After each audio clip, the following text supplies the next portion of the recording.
ले जी, पाकिस्तान में अब हर बंदा ड्राई फ्रूट खाएगा। एक ऐसा पैकेज निकाल दिया गया है जिसमें आपको kilo kilo 2-2 kilo dry fruit लेने की ज़रूरत नहीं है। एक पैकेज है और इसमें तकरीबन 12 से 13 खुश्क मेवाजात डाल दिए गए हैं। अब हर बंदा भाई, चाहे वो अमीर हो गरीब हो, ये ड्राई फ्रूट खा सकता है। तो जनाब आला, इसमें क्या क्या डाला हुआ है आपने? इसमें सर वो अखरोट है, अच्छा, ये अखरोट है, अखरोट की गिरी है। ब्लैक किशमिश है, काजू है, अच्छा। पिस्ता है, पिस्ता। बादाम है, हाँ। ड्राई पाइनएप्पल है, ड्राई कीवी है, अच्छा। अंजीर है, जी। मेवा है जी। और पिस्ता है। अच्छा, ये खुबानी भी है। ये खुबानी भी है। अच्छा, ये कुल तकरीबन 13 से 14 चीज़ों का ये एक पैकेज बना दिया गया, गिफ्ट पैक बना के गिफ्ट दिया पैक गया। बना हुआ है, अच्छा, तो सर इसमें क्वालिटी का ख्याल रखा गया?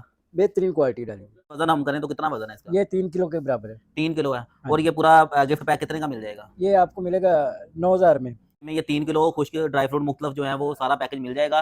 खान बाबा ड्राई फ्रूट पे इस वक्त मैं मौजूद हूँ और यहाँ पे ऑर्गेनिक खास स्पेशल क्वालिटी का ड्राई फ्रूट मिलता है।